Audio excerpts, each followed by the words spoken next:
Okay. I'm glad we're recording that because that was a great acceptance speech, Brett. So to you and Dana and everyone at Reading, congratulations. We encourage more of you to submit applications next year. Like Brett, we are aware that you're all doing incredible work and we'd love to recognize it. So please consider submitting an application next year. So now we get to the Ryder Cup panel. I think a lot of you are excited to hear from the next group we have coming up. Brian Crowell is going to be moderating the session, and Brian Karns from the Ryder Cup and Andrew Wilson from Bethpage will take part in it. So I'll invite Brian to come up. And a little bit about Brian Crowell, if you're not familiar.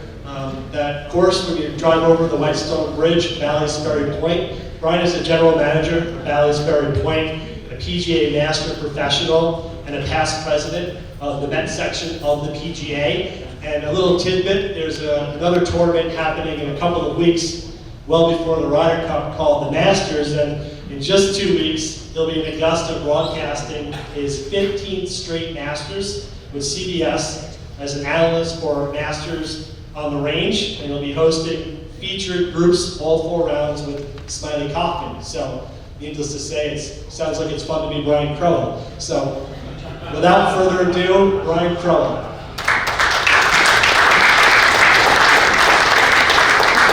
Thank you, Kevin, and it's great to see everybody here. I came early, and this has been an incredible program. I've learned a lot today, and I applaud the MGA and everyone at the MGCSA as well. Just a great group of folks, and I feel like I'm comrades with everybody in this room. The Masters is kind of funny as I see some Greens chairmen out there. Could you imagine attending the Masters with your Greens chairman? It's a tough. Once you've been down there, you know. Hey, do you think we could? No. Is it possible? No. But I have a feeling it's a lot like that at this fantastic course that we are all attending today. The history in this area, the legends that have been told and continue to grow here at the Bethpage State Park and the Black Course. I look at some of the events here, the US Open from 02 and 09, the Barclays in 2012 and 16, the PGA Championship in 2019, and of course, it leads us to one of the most fantastic golf events in the world that is going to be here later this year, so I'm very excited to be a part of that. Without further ado, I want to introduce 2 great panelists that I have the privilege of speaking with up here, and first I'll mention Andrew Wilson, who is the Director of Agronomy here at Bethpage State Park. Not just one course, but the entire acreage. So he's had a lot on his plate, and certainly a very special year for you, Andrew. And he's been here, I believe, around 35 years. Started as a starter and just worked his way on through the program. Very cool story, and the story grows. So please welcome Andrew Wilson.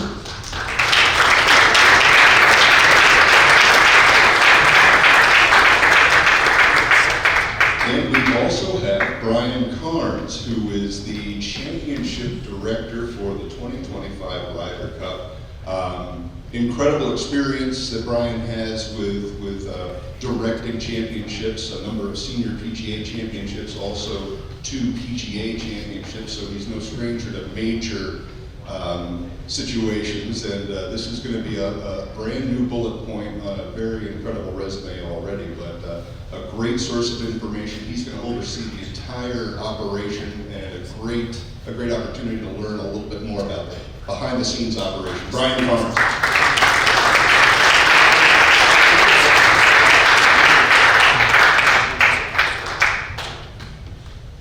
And before we get going here, I think number one, I didn't know that everybody in attendance was going to get free tickets for the whole week. That's really cool. Thank you.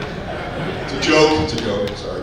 But NBC, Dan Hicks, and the PGA of America put together a very nice video. So I'm hyped about this. I can't wait for what's coming in October. But before we get to the Q&A, let's take a look at this video piece. Where else do you witness an epic convergence of land and fan in support of the team in their quest for glory? Representing Europe, Rory McIlroy. does this competition awaken our hearts and stir our affection for others? Why should one care so deeply about something that happens every 2 years over just 3 days? It's here, and only here, at the Ryder Cup, that the answers to these questions can be found. Only here can you awaken a city that never sleeps, with a bellow that never stops. Only here can an empire reign supreme, where the captain's master stroke. Only here are Broadway's curtain calls, better than you ever could have hoped. Only here can the People's Course play host to the world's best for the first time in this event's storied history. Golf, the greatest, but also the loneliest of all pursuits. For every conquest, 100 defeats. For every success, 1,000 failures. It leaves even the best of us thinking, is that it? But for 1 week every 2 years, failure together somehow usurps victory alone. And the game's greatest competitors wonder instead if even losing feels this good. I'm having the time of my life and we're 6 points behind. What in the world would it feel like to win? Only here do grown men weep, not about the shots they hit, but the friends they carry. Only here do regal hands shake with such a heavy fear. Only here do roaring villains make such tremendous kings. Only here do wars and miracles mean the same exact thing. Only here is a display of sportsmanship forever etched into the history books. And only here is a match even sweeter than a championship. You know, I never won a major, but this is my major right here. The unique space where the best in sport put down their swords and open up their souls. The more and more I play this event, I realize that it's the best event in golf.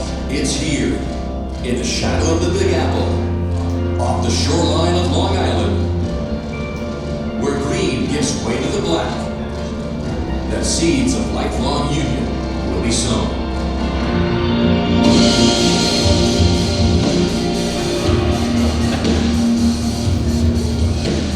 Only here does the beginning echo until the very end. Only here can you smell the tide turning. A big believer in faith. What was supposed to be a wreck. Only here do your friends hold on when you have nothing left to give. In what other place does the business of caring still hold this much weight? Where else does the price of our emotion return so great a gift? Not all events are created equal. Some only endure because we're supposed to care about something bigger than self. Only here do we remember the very thing we crave the most has been there with us all along. Only here.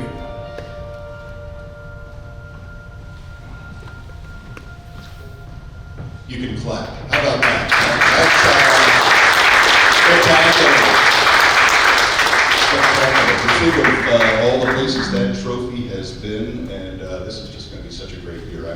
I'm feeling extra privileged to work in the golf business this year, and again, extra privileged to work with all of you. I mean, without the folks in this room, we don't have a story to tell. So a huge thank you to the superintendents and everybody who does the great work they do, especially here in the Med area. So thank you for that. But Bryan, Andrew, let's get going here. It's 6 months away, but I have this feeling it feels like it's a week away. Why don't you give a quick update on how things are coming together and where you are on the project timeline? Sure, well this is, can you hear me? There we go. Can you hear me? Okay, sounds like we're good to go. It's remarkable now because we really are on the home stretch. You said it well, it does feel like it's a week away, and this is really the period that really all of what you see in some of the renderings that we're going to show, the 2D maps, the outline of where things are going to go, all actually becomes a reality. So we spend, probably 3 to 4 years on this process, and some of it really goes back to 2019 and some of the plans that we laid. And if you look at this map over here, I'm also going to go position by position. But some of the things, whether it's the merchandise tent, the public drop-off, those are all pretty similar from 2019. So we used some of our best learnings, but really it's almost like building a home. You look at plans for a long time, but then when the foundation starts getting laid, there's a sense of excitement knowing it's all just around the corner. And so as much as I like the luxury of not feeling the stress, it's actually kind of why we get in this business. So it's fun that it's picking up, and I can't wait to see it come to life. Well, this is not the first time this property has hosted a huge event in the world of golf. And Andrew, I'll turn it to you just to maybe get your perspective on how this coming Ryder Cup differs a little from preparations for previous major championships and the Barclays. This is spectacular. Different scale here. Oh, much bigger. I think part of it is it's going to be upwards. Like you're going to have to almost like when people go to New York City and they say you know the tourists because they're all looking up for this event compared to the PGA and the U.S. Open. Some of the structures are going to 2 stories or even higher. You also have to look up in the sky for drones everywhere now. There's a lot more drone work. It seems like last September we had a lot of year-to-go activities, and there was probably 7 or 8 days of drones flying all over the place. The gravel is down. I wish it was a little nicer out, but if you go around back after lunch, you can see the gravel on one of the red and one on 18 of the yellow, one on 18 of the green. We do the new tee and everything. We built a new tee just for the Ryder Cup. So it's way bigger. It's a lot of fun. It's a blast. I'm gonna click through a couple slides here, but as I'm doing that, maybe a quick nod to the communication, the teamwork between everyone here on site. I mean, Andrew is overseeing a great team on the outside. There are tons of managers and departments all kind of working in sync here, and how that relates to the PGA and your communications and visits and check marks along the way. It's essential. It's honestly what separates, I think what we feel like separates us from some of our peers in the industry is the dynamic we have with the host site. And I say this a lot. I mean, I moved here a little over 2 years ago, so I'm very much in this market. This is my full-time job. But Scott Matson is back there, and Andy, and their entire teams. I mean, this is all in addition to their normal job. Bethpage isn't shutting down right now for the rest of the summer. And so the just incredible golf that's played here all summer is still going to go on. And so the difference, and really some of the events I've worked in between good and great, is really that host site. And this is as good of a group as we've had. And again, oftentimes we're relying on membership. You think about the U.S. Open next year being Shinnecock or Wingfoot, some of these great courses that have full-blown membership to lean in on this. I mean, we're relying really on just sort of the grit, determination, and the pride that the employees here take in this place, and it's really paid off for us in a major way. Having been to a number of Ryder Cups, and I will say this: there's nothing quite like it. There is something bigger and wider when it's countries involved, and you're playing for flags. It's a different level. My wife and I were in a tree at Brookline when the putt dropped. So, I mean, we'll never forget those feelings and the roars. Talk a little bit about the scale here. Many of the folks in the room have been here for a past U.S. Open, or maybe in 2019 for the PGA Championship. But this looks like it is far beyond all that. Yeah, this is maybe the most fun thing we have on the golf course. And to tell you that, the first tee of the Ryder Cup, I mean, everything really revolves around the first tee because of what it represents. I think unless you've been to a Ryder Cup and you've experienced the atmosphere, the enthusiasm of a first tee, it's hard to wrap your head around, because most guys, when you think about a major championship, the first tee is really pretty uneventful. People, the leaders are teeing off at 2, and by that time you might have a few people that want to stay back and do that. But by and large, your big crowds are on 16, 17, 18 as they come down the home stretch. So imagine a world where most of these golfers who have never been in this position before, they walk out there and there's 20,000 people on this first tee. So this first tee obviously didn't jump out at us when we first started planning, and I'll never forget, it was a site visit in the summer of 2023, the summer of 2022. We're out here looking at the first tee, and the problem is, you don't want to go so far back that you're really sort of obstructing the spectator flow. So we, for probably 20 minutes, we were on this train of thought where we were going to put the first tee on the second hole, because we've done that before, where we bumped holes or we've rerouted the Ryder Cup, simply because the traffic flow of a Ryder Cup is so different in terms of the spectators following four groups. And then Kerry Haig, who is our Chief Championships Officer and works very, very closely with Andy on everything inside the ropes, said, well, what if we just built a new tee? And so that tee that you see there is obviously brand new. It's been out there for the last year. But what it allowed us to do was build maybe the grandest first tee we've ever built, which not only includes tremendous viewing, large numbers of people right there on that first tee, but it also wraps around 18. And so we're really excited about that opportunity. And obviously, thanks to Andy for letting us do that.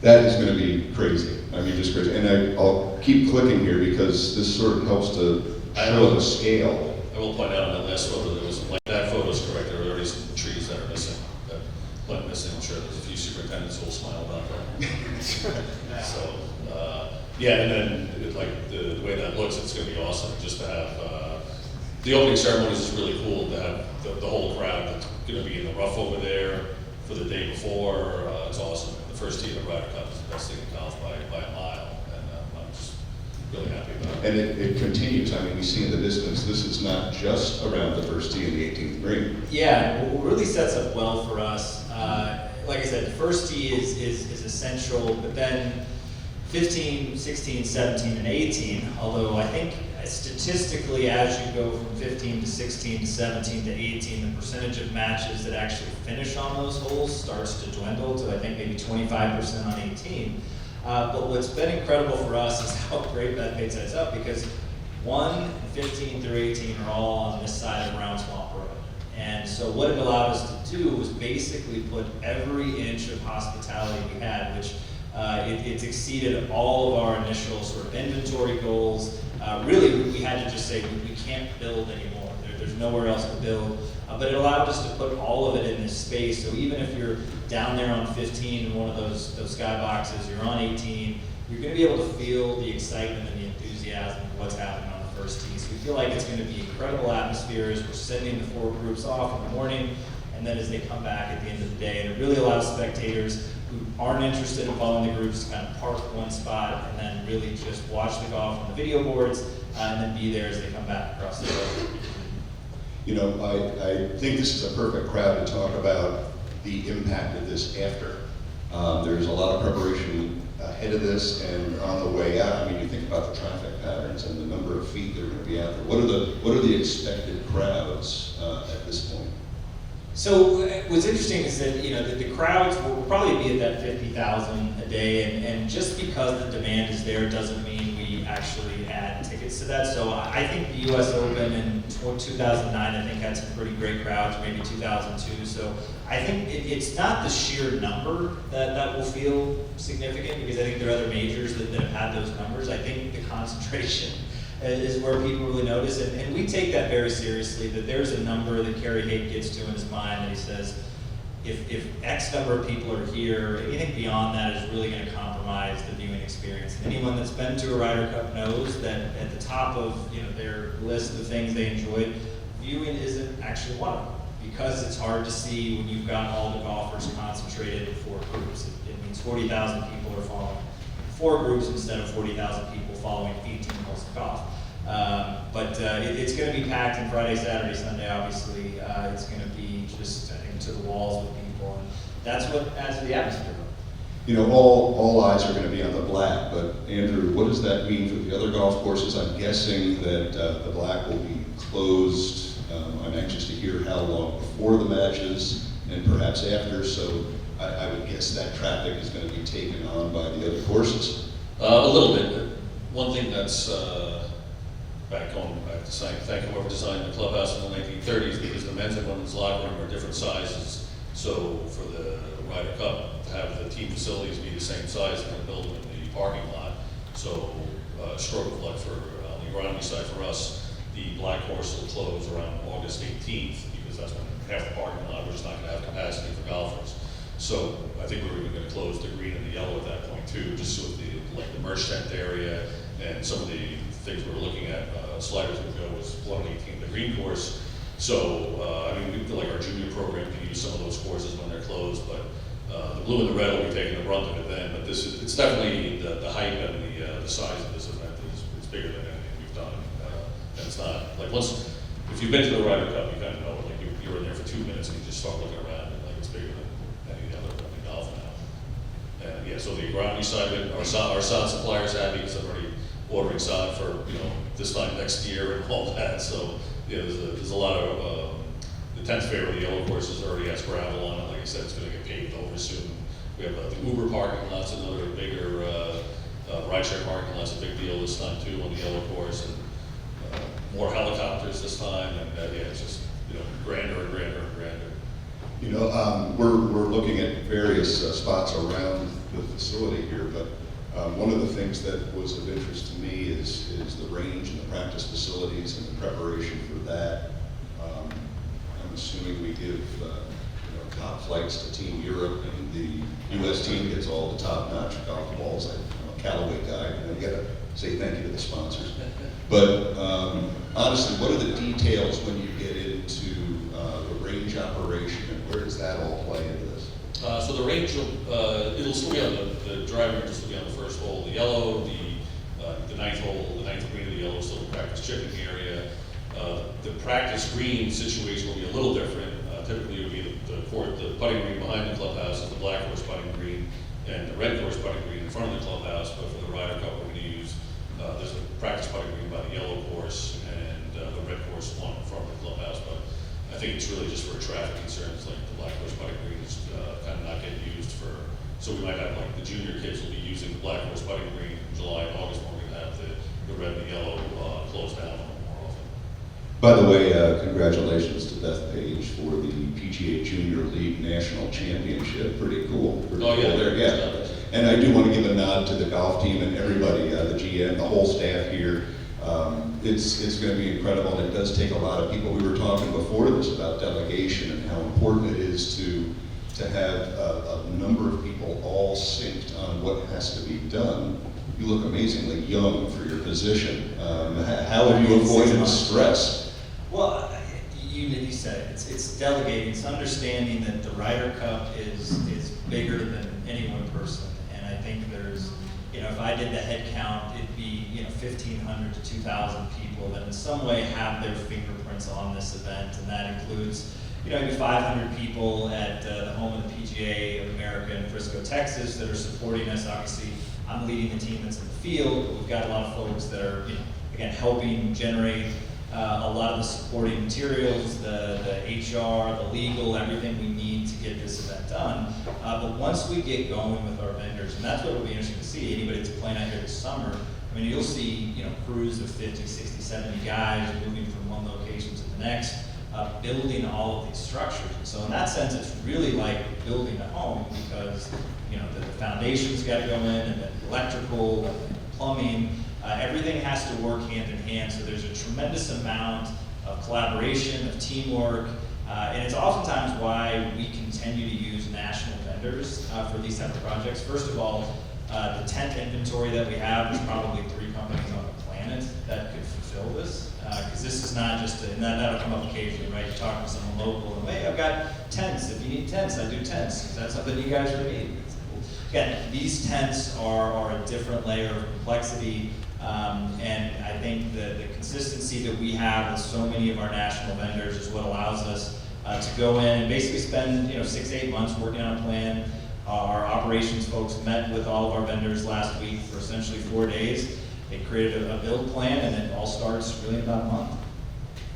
We may have a little video here as well. Can we run the video that gives a little scope? Yeah, this is kind of the flyover that shows all of the hospitality renderings and where everything's going to kind of go. So you might have to.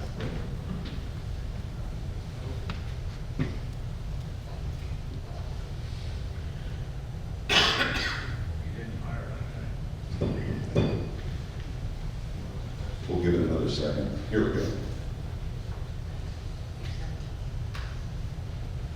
Some of this is really cool, just the technology that's changed so much. I'm sure in your all's industry as well, just what you're able to do virtually and as you're explaining projects. When I was at Oak Hill Country Club for the PGA Championship there, I don't know if anyone knows Jeff Corcoran.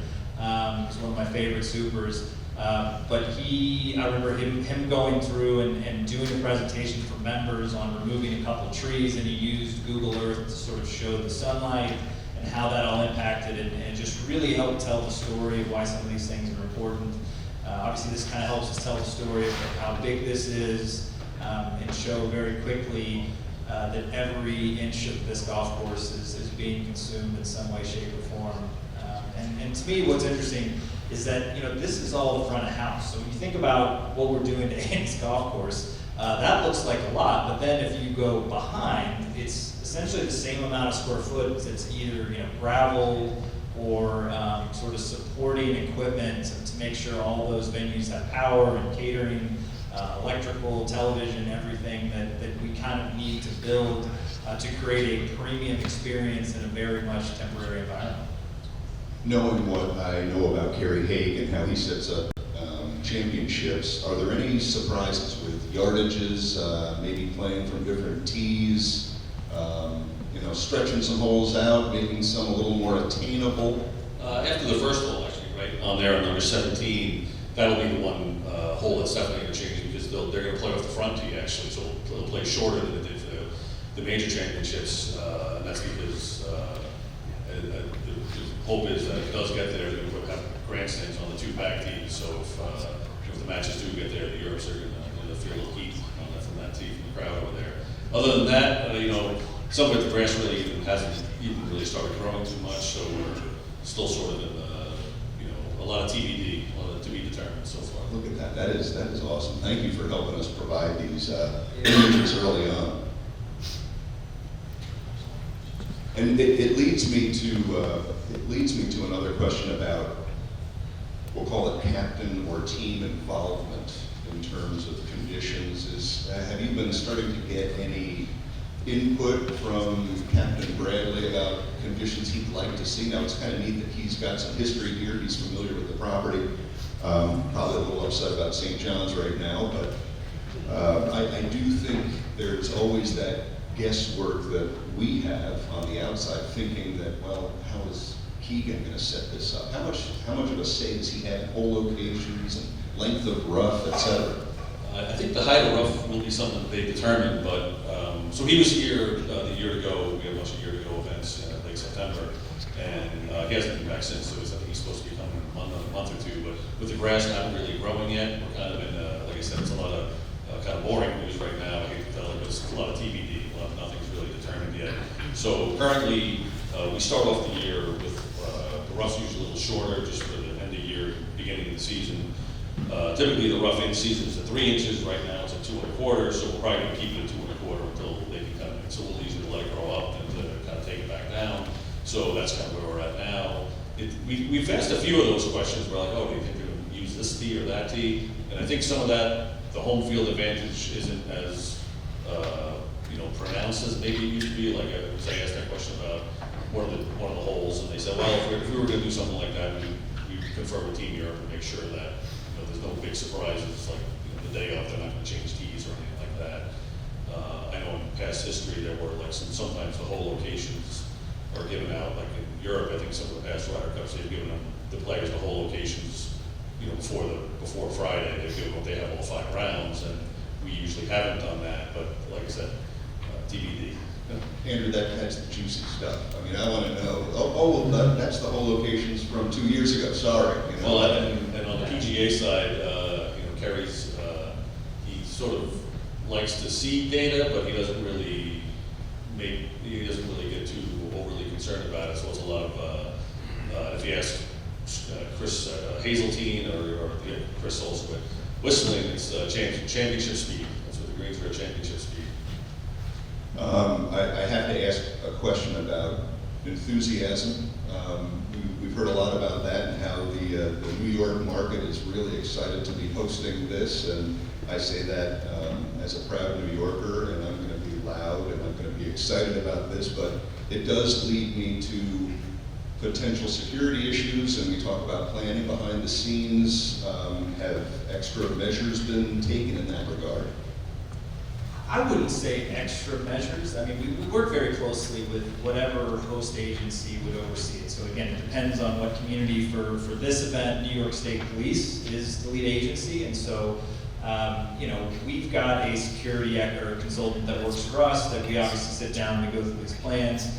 We're naturally sensitive at the Ryder Cup. I think whether it's here or anywhere, the Ryder Cup does create an environment where, because it's got such a unique atmosphere, because we encourage people to yell and scream and dress up like Abraham Lincoln, oftentimes it maybe leaves an open door for someone to overreact.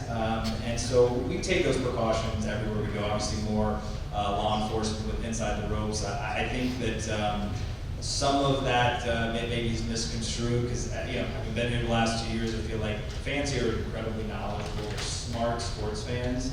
And I think at the end of the day, nobody wants to create an environment where it is so toxic for the other team or it becomes personal. But we've also taken measures that, hey, if you get in there and you say something obscene to Rory, then that's kind of your ticket out the door. And so we're hoping that kind of the aptitude that this fan base has will kind of blend itself to self-policing and making sure that they're cheering for their team and lightly cheering against the other team.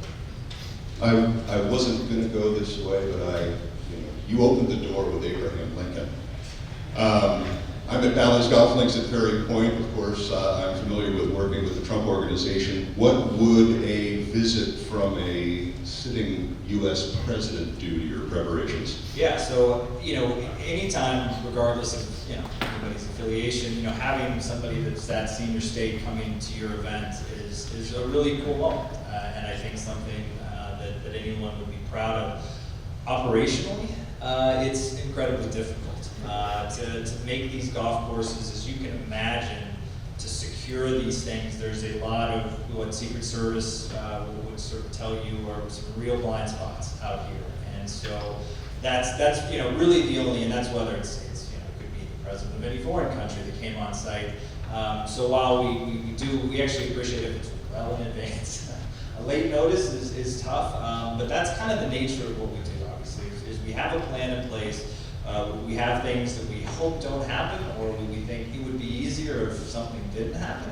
But 9 times out of 10, Murphy's Law sort of rules, and that does happen. So the key to us having success is being able to be flexible. And at the end of the day, we want to magnify the reach of those 3 days. And whether that's celebrities, it's government officials, this is now so much bigger than what's happening inside the ropes. And so I think for the game of golf, we need everything about that week to be sort of unifying and enthusiastic, and so we kind of welcome anyone that can help us do that.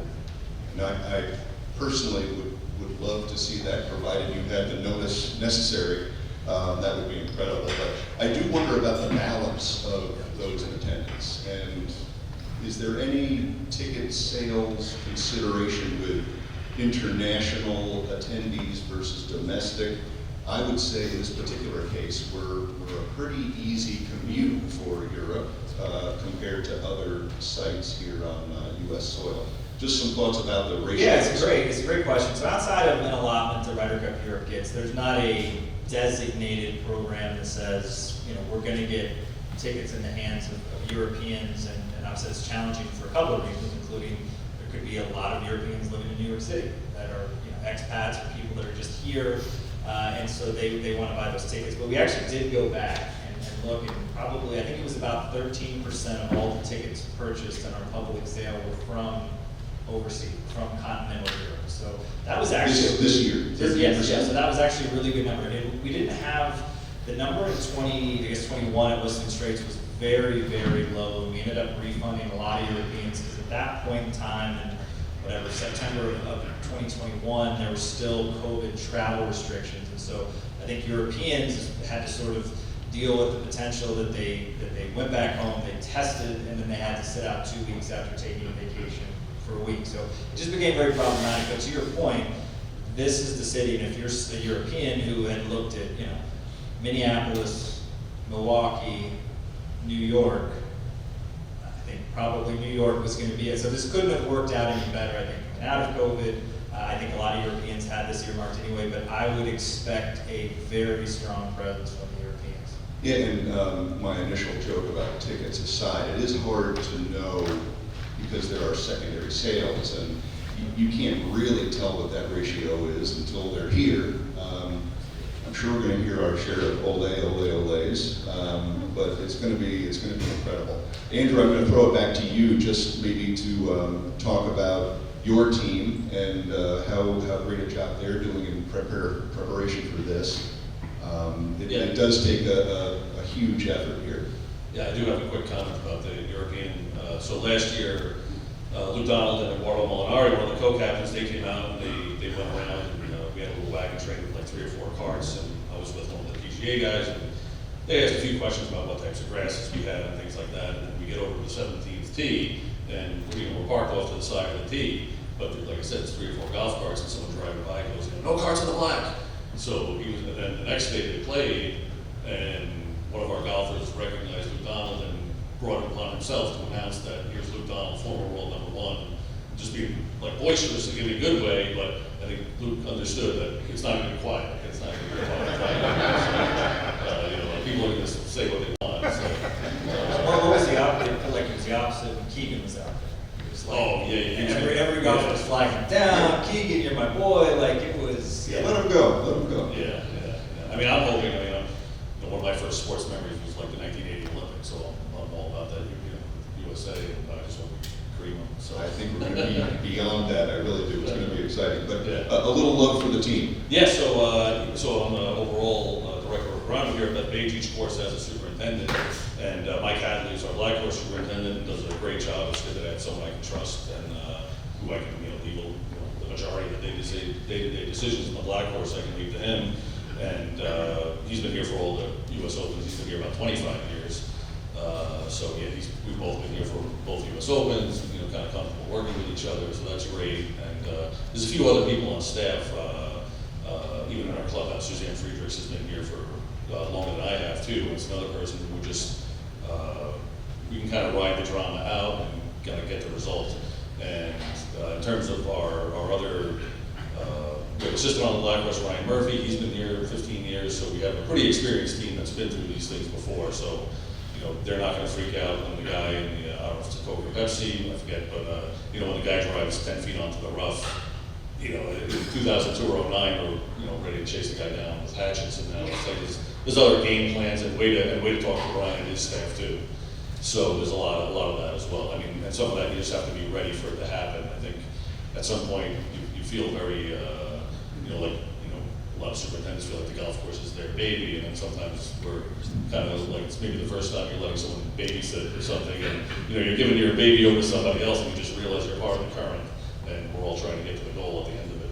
Well, maybe a quick note on the volunteers you expect on the agronomy side, and local superintendents, their teams, and I know people sort of mark this off on the calendar and are at the ready to help you out. How does that whole process work? Yeah, so actually we didn't even advertise because after Whistling Straits ended, I started getting emails then from people like all over the country about volunteering here. There's a couple of guys in here who I know are going to be part of the volunteer crew. So we do have some local supers. And in 2019, when we hosted the PGA, we probably had about a dozen, maybe 15 Europeans come over for that. And I gave them like first dibs, and they're all coming back, like to a person. They're all coming back, which is kind of cool. So we'll even have probably a similar ratio if we have 70 or 80 total volunteers. We'll have 15 or 20 Europeans out there, so it'll be kind of fun that way too. Yeah, it's a lot of work. I mean, I've been working with Toro as our main equipment sponsor, so we've been working with Toro for about 2 years on extra equipment and things like that. Like I said, I'm already making plans for post-Ryder Cup and the restoration, so quite a bit. A lot of people involved, obviously. And the regular golfers who want to play tomorrow will complain about something, so I gotta get ready. Of course. Speaking like a local club pro here, I mean, we've throughout my career, I've had the honor of hosting some MGA events and some key PGA events, and you think of something like hosting the MGA Senior Open, and you have those dates picked on the calendar, but then Gene Westmoreland shows up 3 weeks early for the first of 5 practice rounds, Sorry, Gene, I just had to say something. Practice rounds are a thought that came to me. You know, how many visits do you expect from players on either side, especially as you start to determine who are going to be the team members? I mean, are you planning to accommodate trips from both sides? Yeah, I mean, I think obviously it's a lot easier to accommodate for 12 guys. But to your point, it is challenging, and I know that Keegan has tried to make that a priority to get the guys here. I think anytime you lose a Ryder Cup, it's funny how that works, right? Like we lose a Ryder Cup and all of a sudden, let's throw it out, what did we do wrong? After Whistling Straits, we won in really pretty dominating fashion. I think the word was, are we ever going to lose again? So it's amazing how quickly that changes, and obviously each captain is going to have a sense of what they want to accomplish based on the tour schedule. Are guys better off having a month off? Are they better off having played a week? So I think both teams right now are working through what that ultimately looks like. It's a little bit different for the Europeans because they've got kind of a more set travel plan to come over. Although I felt that they kind of have that advantage in that a lot of the European players live in the States. So, I mean, when we went to Rome 2 years ago, nobody was on, sort of Italian time. I mean, it was actually, that was the first guy, and the guys went over, they'd gone for a practice round, but all that would go in, and I think Andy's nice enough to accommodate whatever we ultimately need.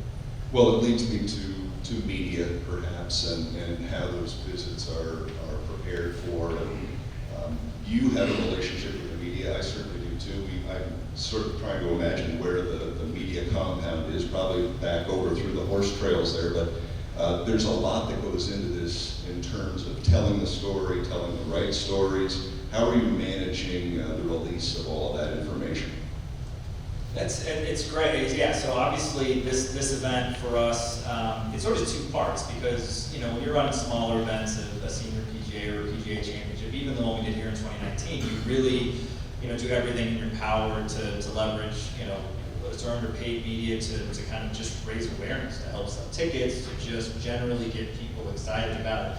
The Ryder Cup is the only event that's not sort of inherently an issue. The tickets, the corporate, everything has gone so quickly. So what we try to do more than anything is engage, and I think now in really the digital age and where storytelling is kind of a buzzword, short form, how to create really interesting 90-second, 180-second clips for Instagram, Twitter, and I think the Ryder Cup more than anything just lends itself, and if you watch that video, there was very few, like, oh my gosh, that was a great shot, Brooks hit it to 2 feet. It was all the high fives and the hugs and the 4-footers that looked like they had just won the actual Ryder Cup. And so that's really what we do is obviously we're protective of this brand. We only get it once every 4 years in the United States. It's obviously an anchor to the PGA of America and everything we do for 30,000 professionals. But I think that's really at the core of it. It's trying to get the right people telling the right stories as we get closer. But there's definitely more, even for a practice round trip, more secrecy, more, hey, we're not going to necessarily promote this because our goal that week is to put Keegan and the team in the best possible position to win. And I think where you see that oftentimes is fewer media appearances, fewer availabilities for special events, because we say, what do you need to go win? And they typically don't say, invite us to a game. Well, you're talking about Keegan, and obviously we're in that lead up to who the team is going to be, who is going to be automatically qualified, who will captain Bixby. And it leads me to the thought of a playing captain. I think Keegan's having a heck of a year so far, playing very strong, and this place means an extra amount to him. I'm not sure how that's going to shake out, but I wanted to get maybe your thoughts on the possibility of a playing captain. Yeah, and again, this is mostly speculative, and I hear the same things you all in the room do. Keegan's such an interesting case because the guys obviously wanted to be on the team since 2014. And I never forget being at Medina in 2012. Obviously, I knew Keegan because the year before he won the PGA Championship at Atlanta Athletic Club.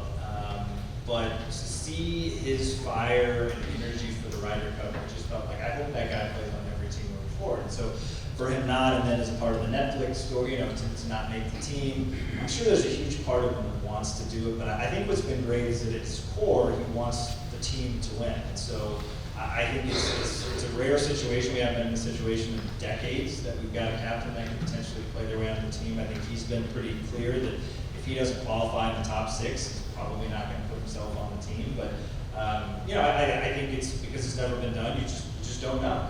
And maybe he says, well, if I make the team, I'm just going to play Sunday singles. I'm not going to try to play Friday and Saturday. But I think it's a good lesson, and he's certainly been living through the fact that there is a lot of responsibility that comes with being a captain that's all outside the ropes.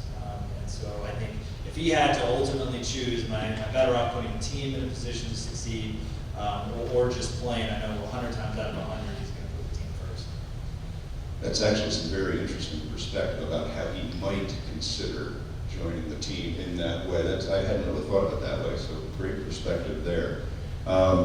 Since we're with a bunch of fellow supers here, Andrew, just maybe a couple thoughts on what you think is the biggest challenge here in the next 6 months, the biggest challenge that is still lying ahead. I remember when the 2019 PGA Championship was announced to be held here in New York, and weather became this massive issue. Was there going to be enough preparation time? Would there be snow at the end of March? And it worked out very, very well. So somehow things always seem to work out. But looking ahead, what are your biggest concerns? Yeah, you're right. In 2019, when they approached us about 2 years ahead of time about switching it, biggest thing for guys in the Northeast would be polo greens, winter damage. That's the main concern. So that was the biggest concern going into 2019. I mean, we were so happy because every August we have stress on the greens. 10 summers out of 10 we have stress in August. So when we moved to May, that was great. I mean, polo in May, it's like 21-year-olds stay out all night and get up the next day with no sleep and work 12 hours. It's no big deal. So that was great. And late September. There are greens chairman here too. Yeah. I'm sure they did the same. I think late September, great time for polo and full season grasses again. So it's really just about trying to get through the season, especially July and August, like those tough months where, especially if we're not in control of the water, if we have too much rain and we're worried about things like that, that's really the biggest concern. Is kind of getting through those 2 stressful months and kind of getting on the other side of September. But it's not that we don't take it lightly. I mean, but I'm so happy that we have, like I said, I got Mike Hadley here and some great guys who know who've been through and know what to do. Well, clearly you've got a great team, and you and Bryan working together here have all the boxes checked off, and we know things are tracking very nicely. We cannot wait for this thing to come. A couple quick notes before I open it up to some general Q&A. I can't help it. I keep looking at that legendary trophy there, the Samuel Ryder. Can you tell us a little bit, Bryan, about maybe the travels that Ryder Cup has had? I understand it's one of 2, if I'm not mistaken, but give us a little trophy background, maybe some stories that you might have with that beautiful event. I mean, it's obviously I think one of the things that makes it so special is just that it's so small. Anytime you take around the Wanamaker or the Alfred Bourne Trophy, which is the senior PGA Championship, it feels like a behemoth compared to it. So I think it kind of speaks to what's so unique about the event, and that it's this little cup and not some massive trophy that these guys have been competing for. But it's very much, I think, the Ryder Cup, just the general history is so interesting to me. Just as a sports fan, I'm not, I'm a 15 handicap. I'm not in this position that I'm in because of me being a golfer, not a PGA member. I'm really more of an event operator. And so the Ryder Cup, and I'm one of those people that saw the 99 Ryder Cup on TV with a 16-year-old and thought, okay, something's different there. Something is different about what this is, and I feel so fortunate to see the evolution of what this event has become and what this trophy has come to represent. And I think even in 2008, the very first event I worked on a Ryder Cup as kind of a team member, when we had it at Valhalla, and it was an incredible week, and Sam's Tiger Woods, Boo Weekley, and J.D. Holmes, and the Country Boys somehow just kind of pummeled the European team that was definitely on paper much, much superior. But what it's evolved into, and it's the thing that I hope this isn't the plateau, because we've been looking forward to this for 10 years, that it doesn't get any bigger than while we are not in New York City. And people are quick to remind that, and we love Long Island. certainly this market and the focus and the spotlight, and more than anything, it's you know, the business community is able to access this event by being in New York City, the travel, so much easier, the hotels. It just lends itself to something that we feel like is going to exceed all of our expectations. And so the real challenge is how the heck do we, you know, sort of replicate this momentum or certainly build off of it for 2029. Yeah, you never quite know what the stories are going to ultimately be, but you have things in motion and set up so nicely. It's just fantastic. And one last thing, just regarding things you've learned along the way. If there are any mulligans, things that you wish you had done a little different, things you may have learned from past championships that you were careful to watch out for this time around. What are some of those potential potholes? Yeah, I mean, I could fill a book full of mulligans that I need on all the events that I've run. But you know, I think that at the end of the day, and I know I mentioned this earlier, that there's so many things that happen in this environment that you can't plan for. It's you know, everything that a superintendent, like everything, you know, inside the ropes. There's so much going on there that is unpredictable. But that obviously bleeds into the rest of what we're doing on site and just the operation that goes on, and even every night to get ready for the next day. There's so many moving pieces, and you try to prepare for it. I think, you know, the PGA Championship last year, Friday morning at the PGA Championship was a great example of something that you cannot plan for, and that was, you know, two things. One, it was a horrific accident where a volunteer or a vendor was hit by a bus, but then that led to, you know, what ultimately happened with Scotty Scheffler. And so I think the key is you just keep figuring out how to move forward. And I think, you know, generally the people that we work with, the fans that come to attend the event, that they understand kind of the dynamic of operating in this whole environment. And so the key is just, again, to keep your eye on our key stakeholders, which are 4,000 volunteers, the 40,000 ticket holders that will be out there, and just try to ultimately deliver, because that's what's incredible about golf, is there's always something special that's going to happen. I don't think you can go back to a Ryder Cup in the history of this event and not find a Friday or Saturday or Sunday singles that didn't give somebody something to say, I'm so glad I was there for that. And I think that's what we sort of rest on, is that we've just got to roll with it, and we'll figure it out as we go. Yeah, there's this history that is already here on this property. When you think about this being the people's course, and this is, you know, you're not in New York City, but it feels like New York City has adopted Bethpage and Bethpage Black, and this is only the second time, I believe, in Ryder Cup history that the matches have been held in New York, Oakville being the other. But to be a public access golf course and to be here in New York and so close to Europe, I just think this is going to be the best Ryder Cup ever. I really do. I'm very excited about it. A couple opportunities for questions from the audience. Does anyone have anything they'd like to ask of these panelists?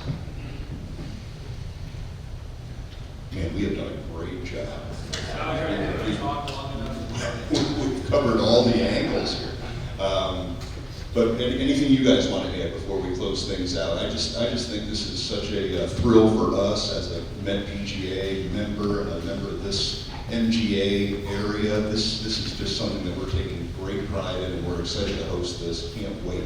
Yeah, I'll just say this, that again, Andy and Scott and the whole team here, you know, this is something that for this area, for this golf course, for this state, will live on forever.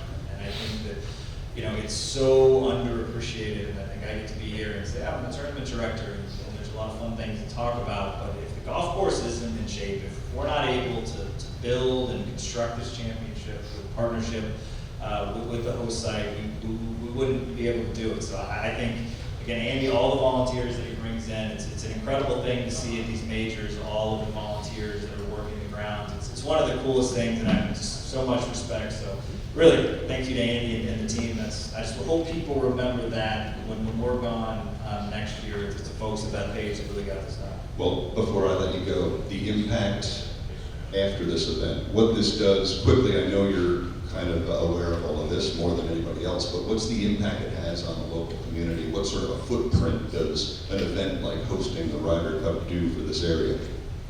you know, any metric you use, whether it's financial, which is estimated, you know, in excess of $250 million, it's just the visibility, it's what this does long-term for Bethpage. I think there's a reason why golf courses are, you know, doing everything in their power to host the Ryder Cup, because they know that is a designation that is so rare.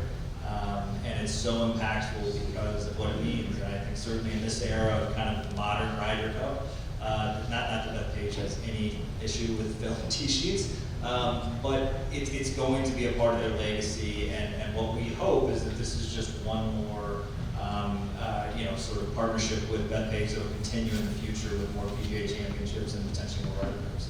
A huge chapter here in not just golf, but in sport. And you're going to be hosting it here at Bethpage. Last words from Andy Wilson.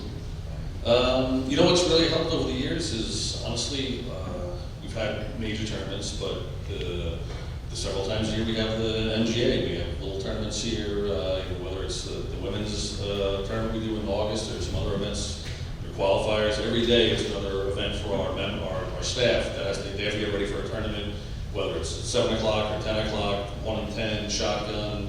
Something goes wrong, the weather's an issue, so it's great practice for us. And these weird little things that you can't explain for that happen. It's like, well, remember that time that that had a flat tire and the machine behind it had a dead battery, or something else happened on the golf course, the tree comes down, and we have everything ready, all those little things. So, you know, sometimes it's a pain to see all these events on the tee sheet, but it is practice for all our guys, so when we hit September, we should be peaking. Well, again, I speak on behalf of all the club pros. We can't thank the folks in this room enough. I mean, the superintendents are what it's all about. We know what's important out there, and we need our golf courses to be fantastic, and we're lucky to have that, especially in the MGA area. The legend grows, and it grows because of the guys in here. So thanks for you and all the work you do. And thanks to the MGA for having me, and it was a pleasure to be a part of this distinguished panel, and thank you to Bethpage for hosting it, but I'll turn it back to Mr. Kevin Klein. Thank you all very much.